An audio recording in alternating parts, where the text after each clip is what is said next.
This is Eddie Hearn, Matchroom Boxing. You are watching Sporting Icons. You don't need to be anywhere else. Now, big up to Boxing Beats and Rhymes. He raised a very, very valid point, which is the Middle East going to end up taking over boxing? Where's that effect? And he's spot on, because it could happen. Any fight out there that the boxing world want to see, nobody can compete financially when it comes to the Middle East, such as Saudi Arabia, such as the United Arab Emirates.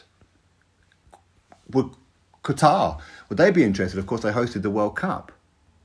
Maybe Jordan. Maybe, I don't know, when certain conflicts die down, maybe they could put on shows in other different parts of the region. But who out there can compete with the kind of money that they can put up in the Middle East? Nobody can compete, nobody.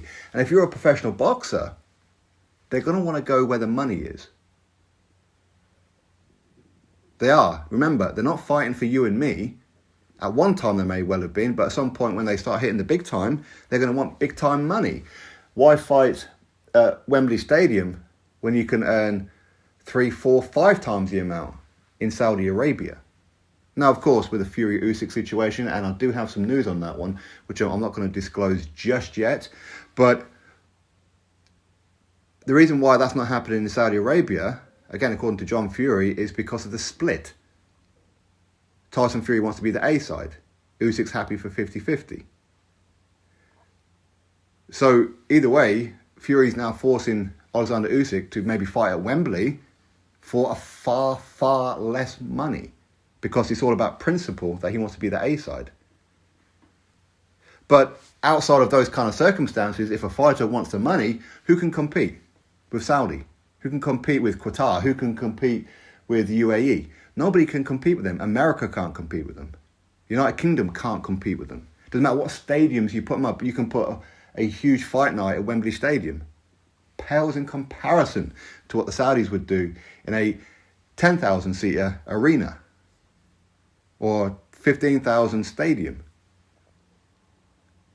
What America can do at the Dallas Stadium, for example, pales in comparison to what the Saudis can do. Nobody can compete. If a fighter wants the most amount of money, and if it's a big fight, the Saudis, the Abu Dhabi, whatever, can put up enough money to blow everybody else out of the water. And of course, they want their countries to be tourist destinations. They're putting on concerts. For example, Qatar, they put on the World Cup. You see, there's so much money out there, that's where a fight's going to go. So any fights going forward, and I can start to see it snowball, that they're going to put up more money than what certain fights are worth just to secure them. They're paying huge money now for the long-term gain, in the hope that people will travel to the countries to watch those shows, spend a few days in their country in certain cities and go, actually, this is fantastic. Recommend it to their friends, and before you know it, they become tourist destinations, which currently some of them are not. Okay, Dubai, that's quite a touristic place nowadays. But again, very, very expensive. So nobody out there can compete. So don't be surprised if any kind of big fight gets mentioned, it ends up in the Arab world. Now, fighters are not here for you and me as such. Of course, listen, most fighters will start off wanting a legacy. It's not about money, it's about legacy. You wanting big fights and try and climb the rankings, maybe become a world champion. That's how most fighters start out, right? But ultimately, at some point, when they start hitting the big time, they're going to want big time money. It's prize fighting, right? Having a world title in your cabinet isn't going to put food on the table for your family for the next couple of generations. Money will. And you can't blame fighters for it. As much as you and I may want boxing on our own front doorstep, they're going to go where the money is. And people can't compete. Nobody can compete with them. So whatever fight they want, they can get. As long as fighters are reasonable in split, as in they're not getting egos in the way, as it appears the Fury Usyk, there's egos in the way from one side, really. So don't be surprised within the next 10 years that places in the Middle East, countries in the Middle East, are the hotspot for big-time boxing. It's already happening in Saudi. They've put on obviously a couple of Anthony Joshua fights. They've put on today, for example, the Jake Paul Tommy Fury fight for way more money than any of those fighters and promoters and managers and anybody can make anywhere else for the same fight. Doesn't matter, you put them in a stadium, makes no difference. They can put it in a tennis court and still earn a lot more money because they can afford it. Now, that's not to say they're going to pay over the odds. That's not to say that they're going to be treating negotiations with any old thing. Okay, how much money you want? Okay, no worries, boom. It ain't going to work that way. You've got Eddie Hearn. He's planning on putting on a huge show in Abu Dhabi. Of course, it is the city in the UAE. And that show could feature Bivol versus Beterbiev, Conor Benn versus Manny Pacquiao, Deontay Wilder versus Andy Ruiz Jr. You name it. It's going to be a big, big fight night. They've already put on Bivol versus Ramirez. They've put on, in Saudi, 2 Joshua fights, as I said before. Don't be surprised if Qatar start getting involved. It's going to be massive, massive money. They can afford to take over boxing for the big fight nights, while we're left with the okay Saturday night fight nights. Anything that's remotely interesting, if they want it, they can afford to fund it. They can.